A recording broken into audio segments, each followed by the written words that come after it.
Okay. Time to get started. Any questions about the syllabus? Okay. Let's pick up where we left off at. As I said, as you know, check into lab today. You know your lab schedule.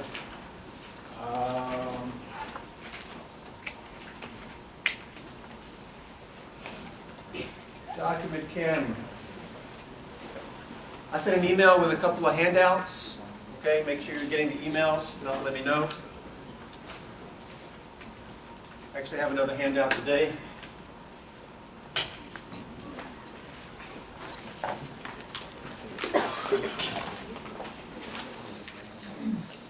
One handout.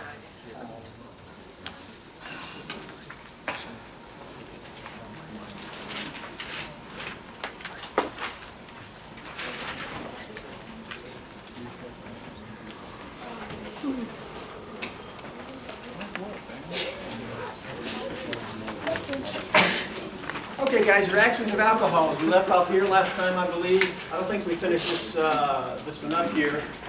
Stereochemistry. Did we say what mechanism this is, most likely? SN1. I'm assuming you all know that, or you're going to be saying, hold on, why is that SN1? Okay, what type of stereochemistry do we expect here? I think we said this last time, right? Racemic. That means we're going to get both R and S. That's a chiral carbon. Okay? You can show both. One is R, one is S, or we could just call it racemic. You should be able to deal with that. Mechanistically, if we show mechanism, what's the first step? Protonate. I think last time I used this as covalent. You can also just start with it being ionic. That's fine with me.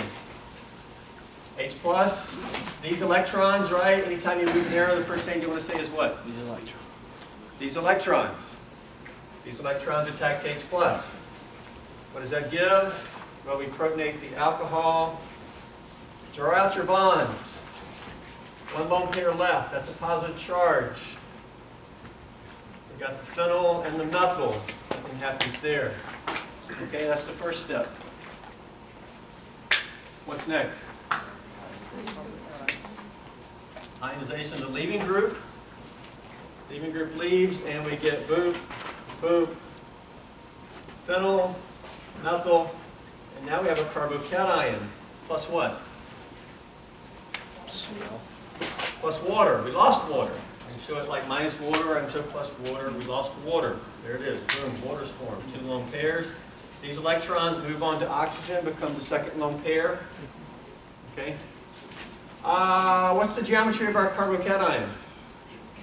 Trigonoplanar. There's no more forward or backward. All planar in the board. That's why I drew it planar. What comes in next and attacks the carbocation? Chlorine. These electrons attack the carbocation. Okay, the carbocation is planar.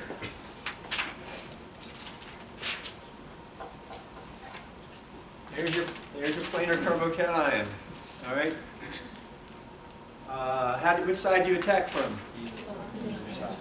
Either side. You attack from this side, but maybe you attack from that side. 50-50 chance, because you got a gazillion molecules out there. If it attacks from the front, you get the chlorine, you get a certain, an enantiomer. If it attacks from the back, you get the other. So basically, that's why you get the racemic product. What's the rate determining step of this mechanism? Typically leaving group leaving. But there is sort of an activation step, and then your two-step substitution mechanism. Leaving group leaving, and then without adding SN1. Racemic. Questions about that one? Hopefully pretty straightforward, largely review, right? Okay, one below.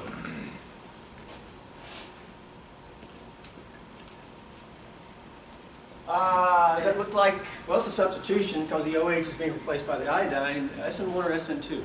SN2. SN2, how do you know that?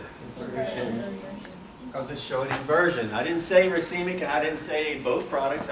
You assume that that's the only thing we get there in the information given. So it must be SN2 because it clearly shows inversion. go. What's the first step of that mechanism?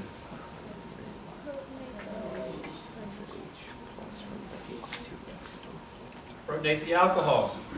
Now, we protonated the alcohol here. We'll do that 10 more times today. I'm not going to do it 10 more times because that's probably 2 or 3 minutes that we don't need to waste on protonating alcohols. I assume you can protonate an alcohol. So I'm just going to show it protonated.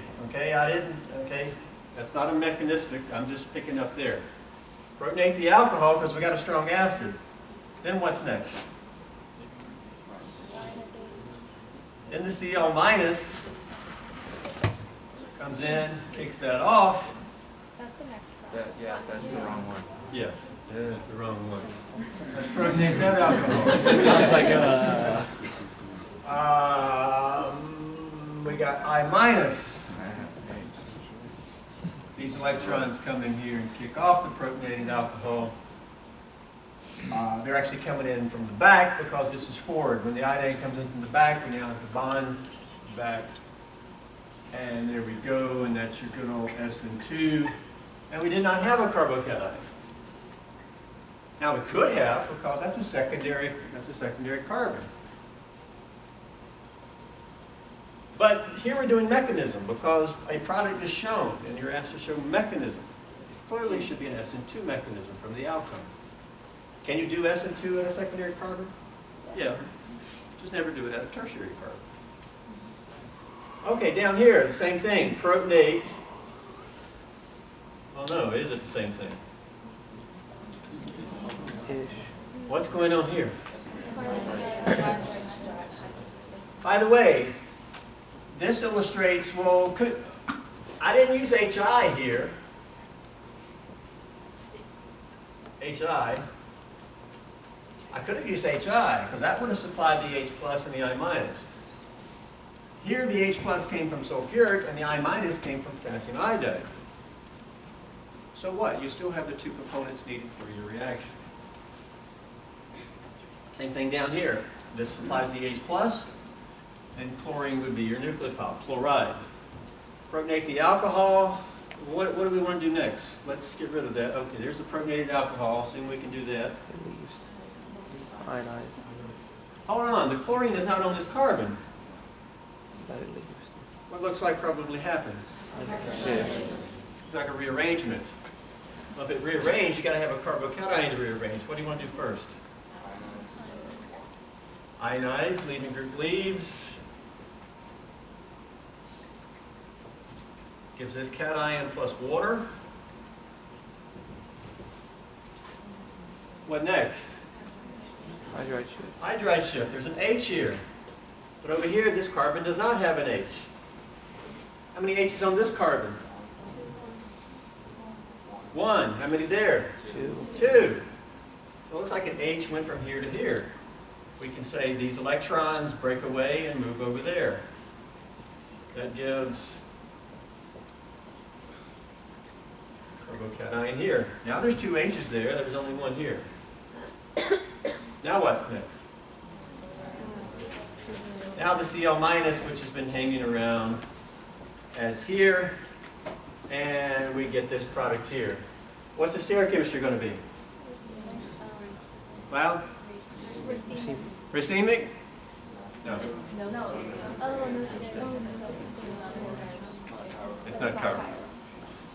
Not carbon. There is no stereochemistry. Not carbon.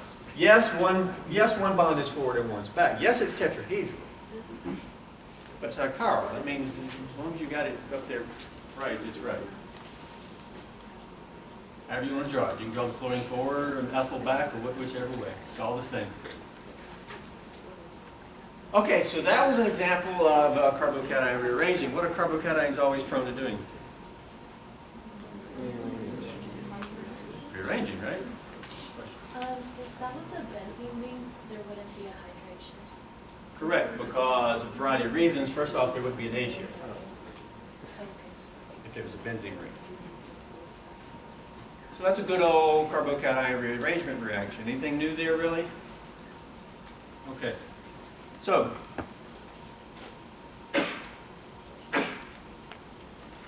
Lucas test. Lucas test can tell you what type of alcohol do you have. That is primary, secondary, or tertiary. Okay, it's a visual test.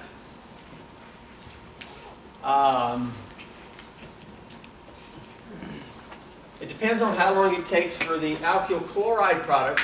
Really should show the reaction first. You're reacting with ACl and zinc chloride, and the alcohol is being converted to the alkyl chloride. The reaction is shown on the next page. The visual test comes in for how long does it take for this reaction to occur. Now, how can you see your product? You have X-ray vision. No, what happens here is, this test also has some limitations. The assumption is the alcohol is water soluble, and it will mix with ACl. But your alkyl chloride is not, and as soon as it's formed, it will separate into two layers. So that's what you can see is the formation of the two layers. Now, importantly, the mechanism is SN1. And we'll clarify this on the next page. Since it's SN1, which alcohol is going to react faster? Tertiary, because SN1 involves forming carbocation, and tertiary carbocations are formed easier and fastest. Your tertiary alcohols will form a separate phase almost instantly. We can go ahead and turn to the next page.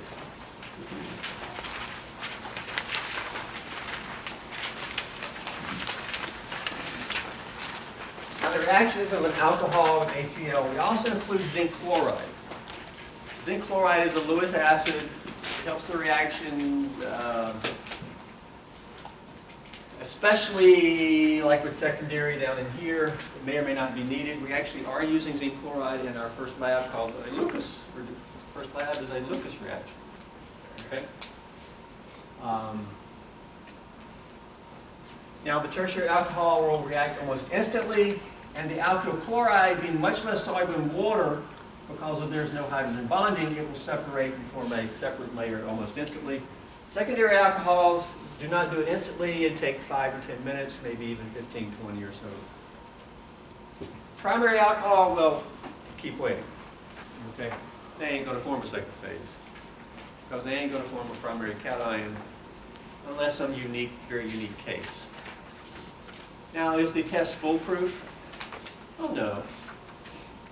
Because maybe you got a secondary alcohol that reacts in 2 or 3 minutes. And then you're like, well, it was an instant. Huh? Basically, it's a textbook chemical test, which is still traditionally used in talks, and you expect to sort of know what's going on. Does it make sense? Again, it pretty much your alcohol has to be water soluble, because if your alcohol is not water soluble and it doesn't mix with this, you've already got 2 phases at the beginning.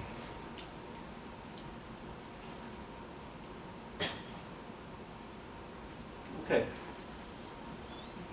We'll see a number of chemical tests this semester, maybe up to like 4 or 5. Lucas test. Okay. Examples we did, we had the OH being a leaving group. You make the OH a better leaving group by protonating it. How else can you make an OH a better leaving group? You can convert it to a tosylate. Now, this is an actual chemical conversion. You isolate the tosylate, and then you start again. Tosylate. We saw this in Organic 1.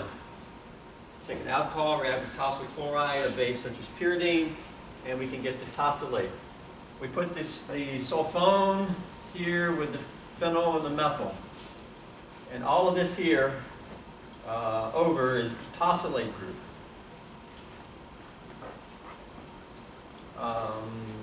That's tosyl, and the oxygen is the tosylate, so it's OTOS. Tosylate comes from, well, benzene with a methyl is toluene, so that's the TOL, toluene. This is a sulfone, so it's toluene sulfonyl. And then the ate is like an anion, toluene sulfonylate, tosylate. Just kind of got shortened to that. You need to know the structure of your tosylates. Let's look at this mechanism. In Organic 1, I didn't look at the mechanism. The mechanism for forming the tosylate is our first look at a special type of substitution mechanism. First off, tosyl chloride. It's the SO2 with the chlorine.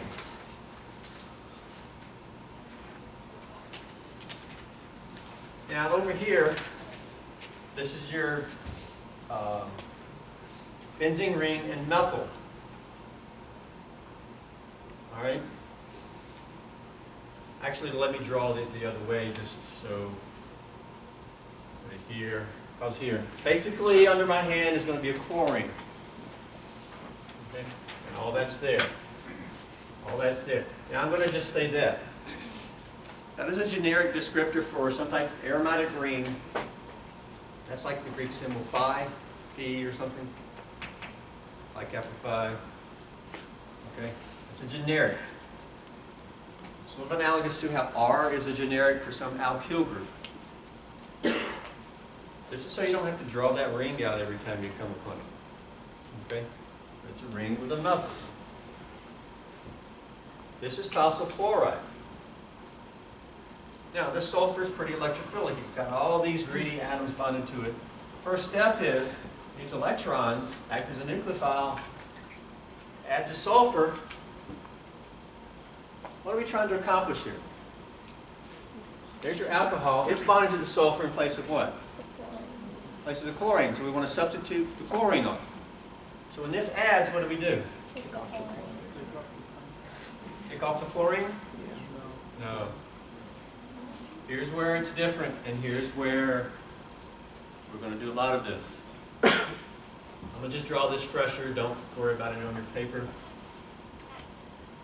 Whenever a nucleophile adds to an atom, the weaker bond is going to be broken. Which is weaker, sigma bond to chlorine or pi bond to oxygen? Pi bond to oxygen. They're both the same. It doesn't matter which one you work with. That comes in. These electrons move on to oxygen. And that's going to give, we now have a sulfur double bond. Electrons moved on to oxygen. The chlorine is still there. The phenyl methyl is still there. And now we have oxygen. The H is still there. Electrons are still there. And that's a positive charge.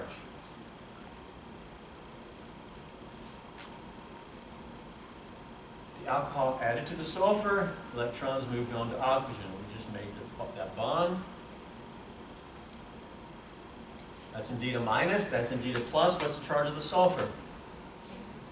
It owns 1, 2, 3, 4, 5, 6. It's supposed to own 6. It's in group 6. It's still neutral, just like it was there. This is, what do you want to call this step? Going to grandma's? What do you want to call it? Addition. That's what we did, right? We added to the sulfur. The nucleophile added. Let's call it nucleophilic addition.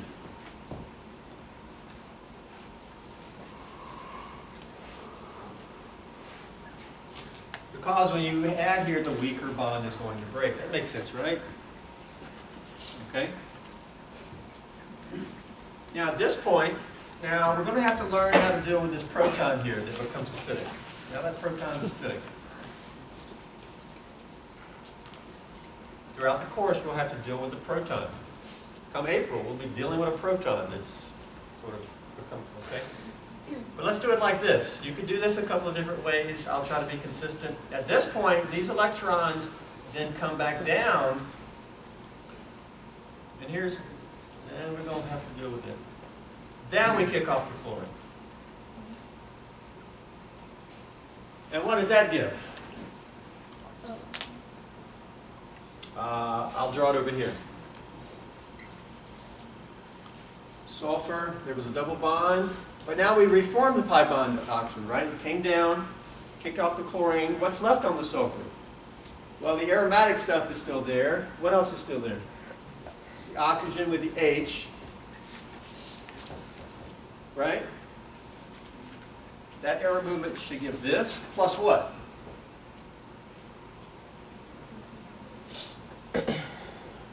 Chloride, right? Right there, we formed chloride. These electrons moving on to the chlorine to become chloride. Bonding broken, four lone pairs. Yeah? And how close are we to getting our tosylate? What do we need to do? Need to remove this H. Okay? Cl minus is not strong enough to remove it. Or, that's debatable. If it did remove it, we would make tosylate plus what? HCl. HCl. We generate an acid here. Typically, you don't want to generate strong acids. This could be a very deep conversation. Ultimately, though, let's use the base to remove the H. Pyridine, what does it look like? It's a benzene ring where one of the carbons is replaced with nitrogen. That's pyridine. It's often used as a sort of a weak to moderate, well, moderate to strong base. These electrons could take the H. These electrons could stay behind. And what does that give? That gives you tosylate plus what? Pyridine nitrogen is now protonated. That's a positive charge, and we have chloride that can sit with it. This reaction generates your tosylate plus pyridine hydrochloride. That's salt.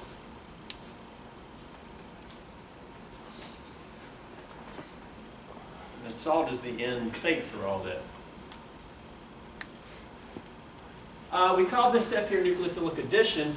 What do we want to call this step here leading to that? What do we do?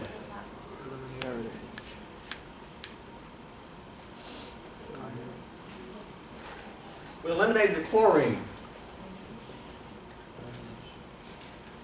Now, we did a variety of things. We reformed pi bond, etc. But the main thing is we reformed chlorine. We eliminated the chloride. Overall, this is a substitution reaction. The alcohol substituted the chlorine. Used to be a chlorine under my hand, now the alcohol is there. Minus the H. It's a substitution. That is a substitution. Was it SN1? SN1 would have involved the chlorine just leaving and making a positive, right? We didn't do that. Was it SN2? Did we come in here and kick off the chlorine altogether concertedly? No, it's neither SN1 or SN2.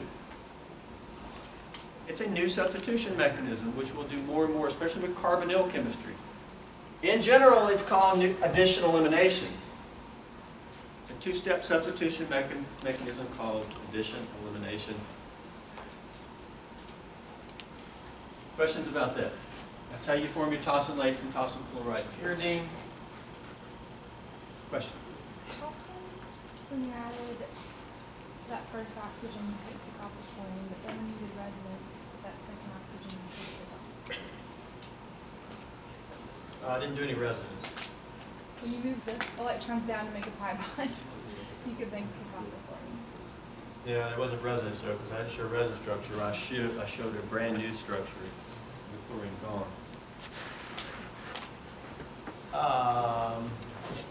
How does it kick off the chlorine, or are you going to say as opposed to something else? I just... Because Well, there is a reasonable... Oxygen electrons, the other pi bond leaves of the chlorine.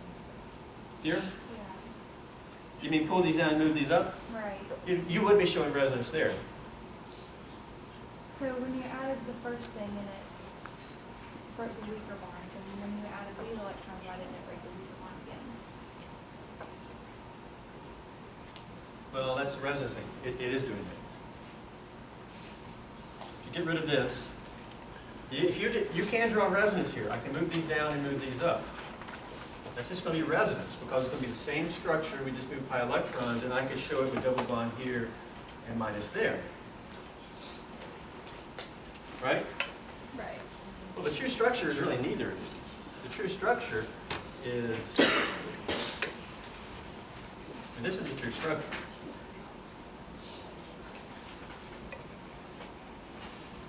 Very cumbersome to work with, though. What you're talking about is just drawing resonance. I just elected not to show the resonance structure. What if we did this? What if instead of drawing this, I just showed you this? First off, very confusing work with partial bonds. Think about though, what you're proposing is just residence. And that's always there, even if you don't show it on the board. Marvin? I have, it's more of a, it's almost a physics question, I guess, but it's an energy question. If the bond coming in wasn't strong enough to kick out the chlorine, but it was strong enough to break the pi bond, then how could that recreation of that same pi bond be strong enough to kick off the chlorine?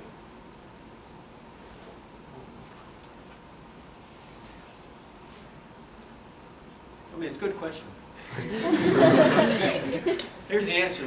Well, first, we know it does. What? I just don't understand. Okay. Well, I mean, there's a number of things that you could deeply question.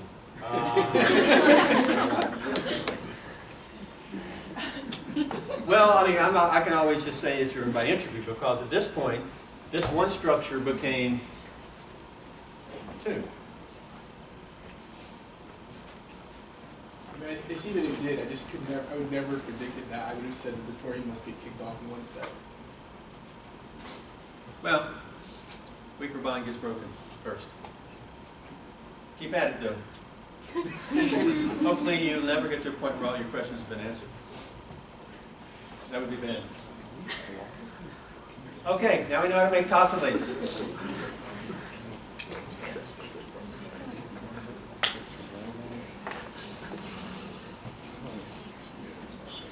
Okay, I'll go ahead and say this. We'll say this about a million times, but I usually don't say it until like next week. Anytime you make a pi bond kick off a leaving group, it's easy to do. Did you hear what I said? Anytime you make a pi bond kick off a leaving group, easy to do.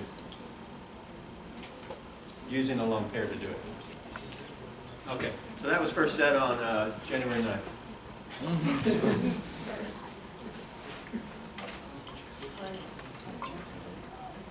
Okay, tossylate is the most common introductory. I'll go ahead and show you a couple others that may or may not be in your textbooks, but are very common. Mesylate. The only difference is this sort of generic group over here, which is the toluene here, could be just a methyl, and that's called a mesylate. It could be a CF3, that's called a triflate, or trifluoromethyl. Triflate is actually a super great leaving group. It's just kind of expensive and not typically shown at the undergrad, at the introductory level. A couple others.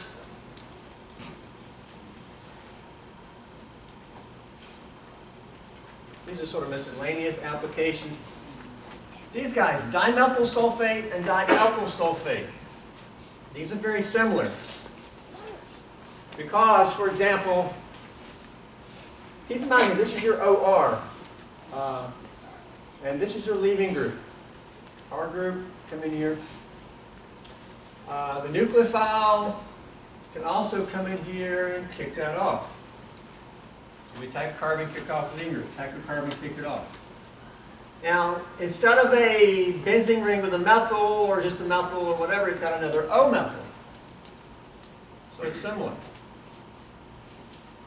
This one here, your nucleophile can attack here and kick that off.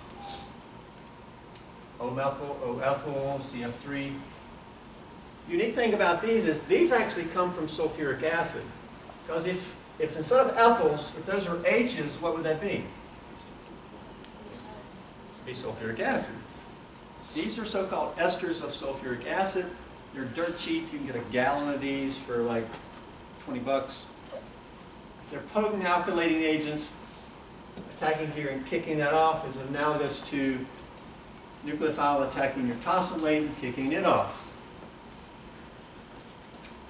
We may actually, well, we're not doing that lab this semester, but one of the labs in the lab manual uses, I think, diethyl sulfate as an ethyl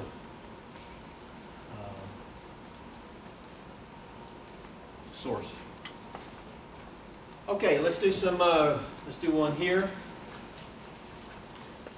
Basically, we can convert the OH or better leaving group by converting to the tosylate, then we can come in with a nucleophile. Tosylchloropyridine converts this to a tosylate. What would that look like? Boom, boom, boom.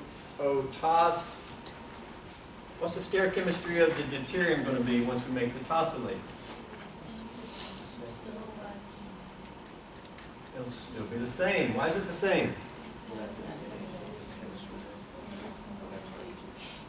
Because when the oxygen reacts with the sulfur and does that mechanism, there's no chemistry over here. There's no change over there. No change in your stereochemistry when you make your tosylate. So you get that. Then we come in with a nucleophile, sodium azide. N3, what's the charge of N3? It's Minus, because sodium is plus. So this is minus. Okay. You guys had me, azide was on the list of dry Lewis structures in week 1. Okay. I'll draw azide out. It's this here. You got 2 long pairs on the end. Okay. You should be able to do it on your own. That's positive, that's minus, and that's minus. But what's the net charge? The net charge is minus. Okay. That's a net charge. But one on the end can act as a nucleophile. And these electrons come in here and kick off the tosylate. SN2. And what's the product going to look like?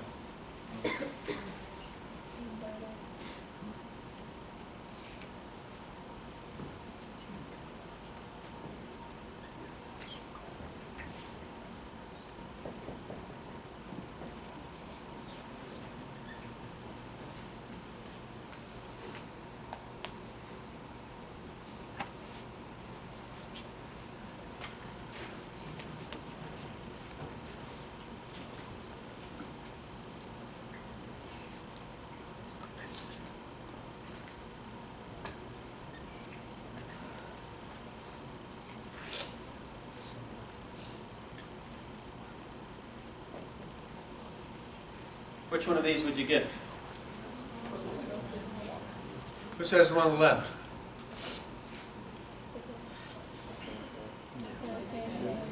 Oh, they're all the same thing. Who says this one? Huzzah, they're the same. Nobody says that one? He's sneaky. Okay, who says this Let one? him sneak. Nobody voting? Let him sneak. It's the Yeah, they're the same thing. Those are the same thing, right? We get inversion. So we make tosylate, then we could come in with a nucleophile in this separate step. You get SN2 inversion, but you do not get any inversion when you make the tosylate because there's no chemistry there. You can do this one on your own. Remember your alkynes, terminal hydrogen of your alkyne is acidic. You're acidic enough to do chemistry with.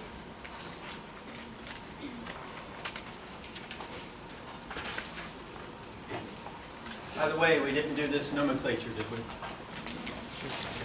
Yes. This one here? What's the name of this compound? What's on this side? Longest continuous chain?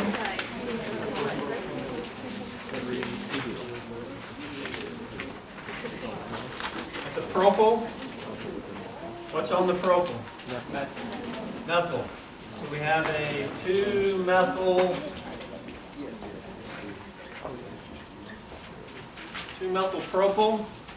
Importantly here, I'm not sure it's listed. When you're naming your substituents on the oxygen, and then you number them, the first carbon connected to the oxygen, that's to one position.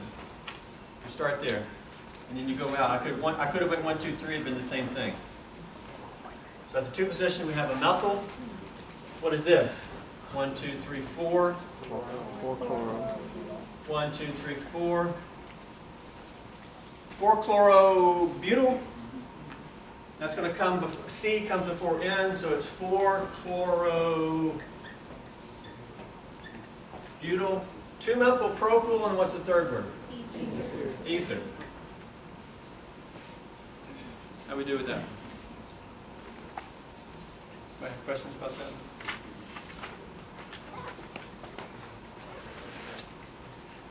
One position is connected to the oxygen.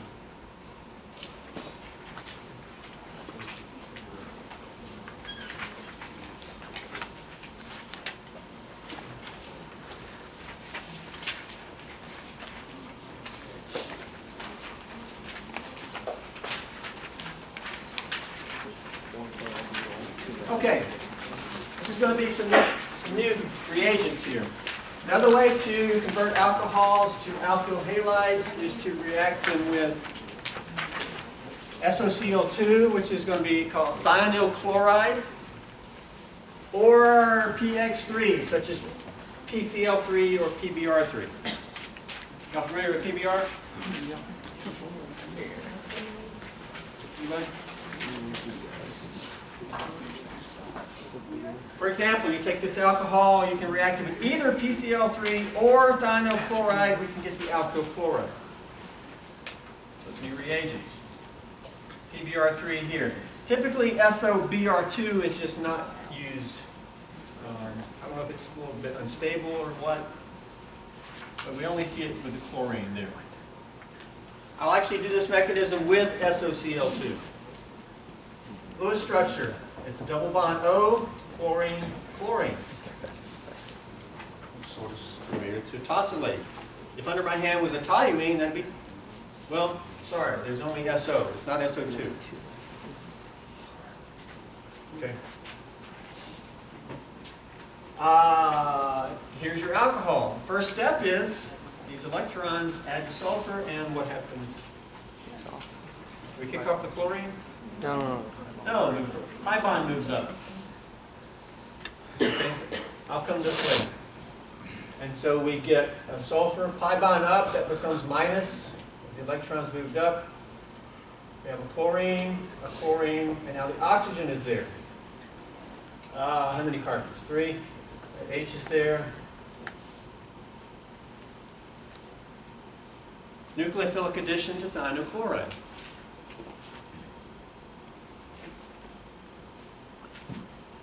I'm dying to do something with that hydrogen, but we'll wait till we get a little more comfortable. What do you want to do next? Double bond? Wait a minute.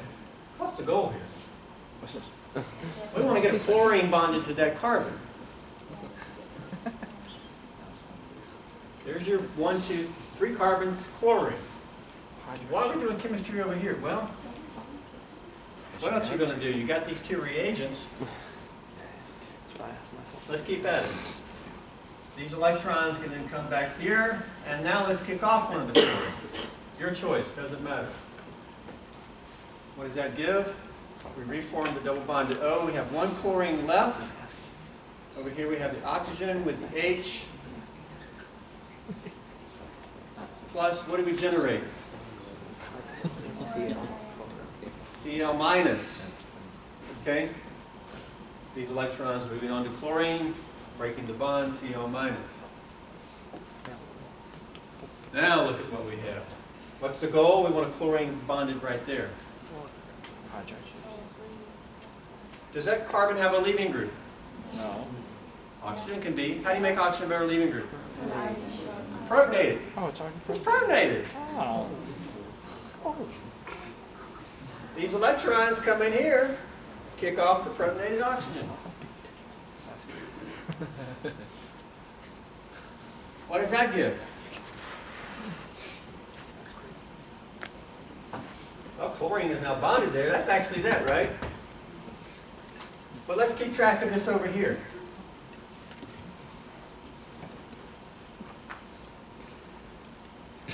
First off, I should have maybe told you at the beginning. When you react this with thionyl chloride, you get this plus SO2 plus HCl.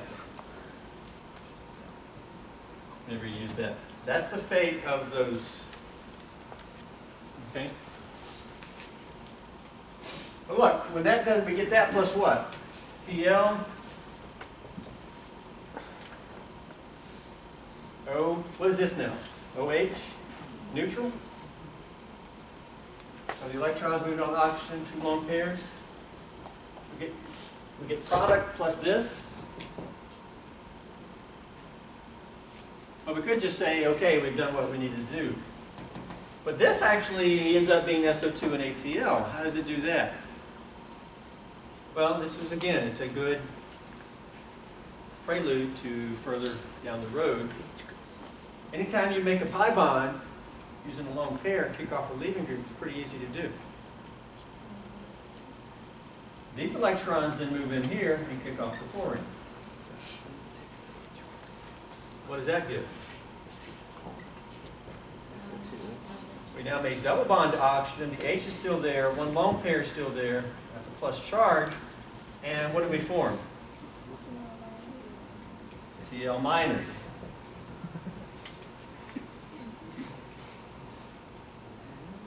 Now, from there, how can we get to these two? These electrons then take the H. These electrons move here. And what does that form? It forms your two final products.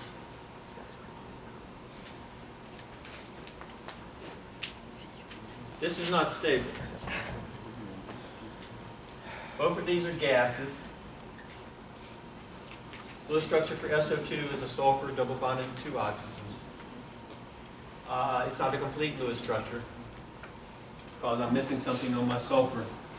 What am I missing on this sulfur? Yes, there's actually a lone pair there. Because if there wasn't a lone pair there, that sulfur would have a 2+ charge. Yeah. So everywhere up there, the sulfur has a lone pair. Okay, you can go put it up there. If you remember, okay? Of course, there's lone pairs on all the other atoms too, right? So, some more prelude down the road. Make a pi bond, kick off a leaving group. We're going to do that a lot. This reaction tends to be pretty clean because your byproducts usually, since they're gases, they sort of go out the condenser. They're driven out. And you don't have to get rid of them, you can just drive them out. Usually this is maybe a little heat. And you do have to be careful because these are coming out of your condenser. You don't want to be doing this without being in a hood. Now in the hood, you're going to be breathing both of these and it won't be good. We'll see thionyl chloride down the road. You can do these reactions also very similarly with like CBr3. What did we do here? Other than addition, elimination, we activated the OH by complexing it with this reagent. We generated a chloride and then we kicked off that activated oxygen. Very similar to what you would do with PBr3.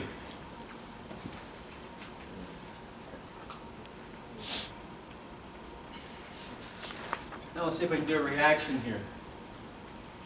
What if we take this alcohol reacted with PBr3 followed by KCN?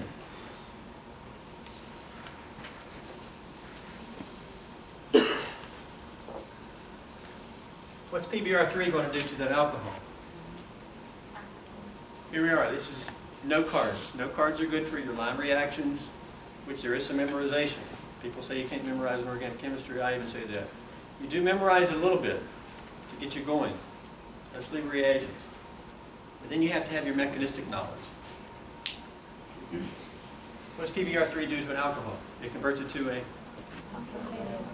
alkyl bromide. Boom, there you go. It doesn't do anything else. So, PBr3, we're going to get what? Alkyl. But what's the stereochemistry going to be? Now, we didn't do PBr3 in the mechanism, but if we were doing like thionyl chloride, what would the stereochemistry be? How does the chlorine get on? Right here. What did we do right here? SN2, right? Add that carbon. So if that carbon has some stereochemistry right here, we would do some inversion. And it's the same with PBr3. So knowing that, what's the alcohol going to look like? Well, it won't be an alcohol, it'll be the bromide, but it will be inverted.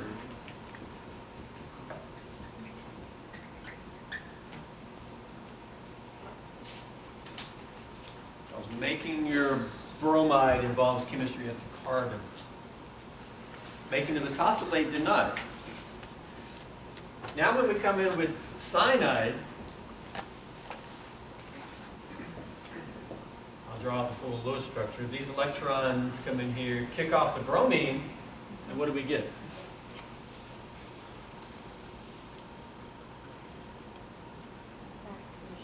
back to bolded.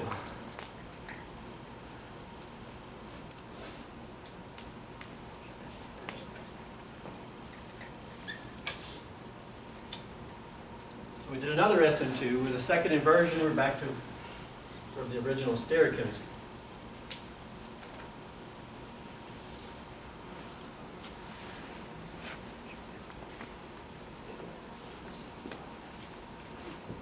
You can do the next one on your own.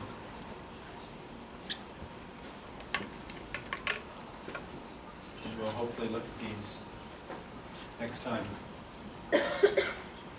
Questions about that chemistry?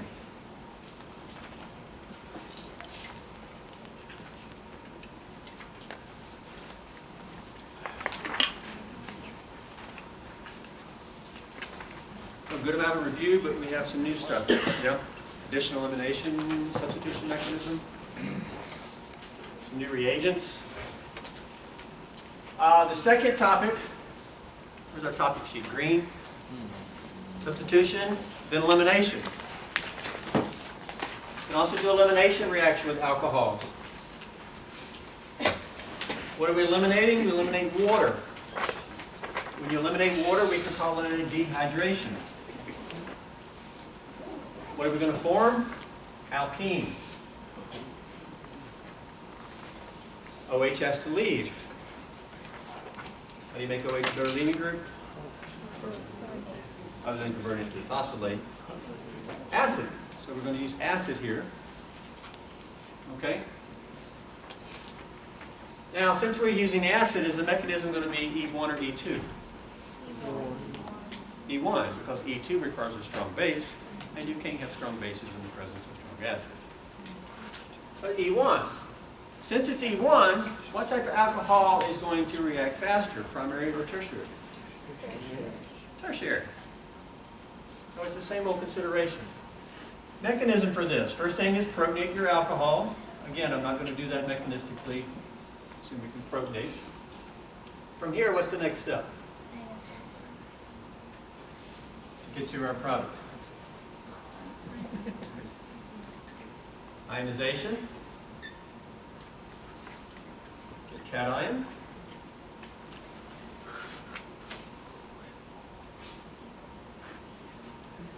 And before we get to product here, whenever you do an E1, which alkene are you going to get? Zaitsev, Hoffman? Zaitsev. What if Zaitsev have maybe a cis or E or Z? Which one would you get? E, your larger groups typically going to be anti. Why that? Because E1, you get the most stable alkene. You don't have anything like anti-coplanar to worry about. Of these up here, which is the most stable? This one. These are both Zaitsev, right? But this is cis and that's trans. I'm sorry, that's cis and that's trans. What would you call this product? Hoffman? Yeah. So this is the one you're going to get. It's the most stable of the all possible elimination products. But these two groups are cis. How do they end up trans? Well, at this point you have free rotation, right? I mean, usually I don't include this in a mechanism, but let's draw it like that. Because you go back to alkane conformations, this is like syn. These groups are going to be anti, right? They're going to predominantly rotate, right? But what's the next step to get home from here? One of these H's over here, the HSO4 minus, which if you haven't had me, usually I don't ask you to draw this out completely. I sort of just use it and say this takes the H, these electrons move in here, and that gives you your alkene. Forming the cation is your rate determining step. This would be a fast beta elimination. Overall, we did an E1 mechanism, good old standard E1. Why does this favor elimination, not substitution?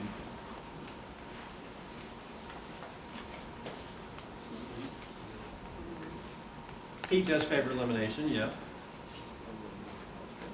The answer I was looking for, there's no nucleophile here. What would attack here? You got to remember, this is never a nucleophile in this course. Poor nucleophile. Now there's water here, because this is usually aqueous. What if water attacked the carbocation? It'd be back to It's just going back. Well, that's equilibrium anyway. There's no nucleophile here. It's set up to do elimination. Okay, standard way to make alkenes is eliminating alcohols using strong acid by an E1 mechanism. Sulfuric, maybe phosphoric, maybe like HF. Why would you not want to use HCl?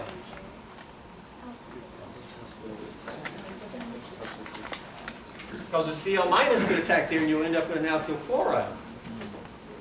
The choice of acid is important. Okay, let's see where we're at for next time. Please be looking ahead. I'm assuming you have looked ahead and this stuff is not new. And that you're ready to ask questions about things that will come up ahead. We're getting into chemistry of ethers soon.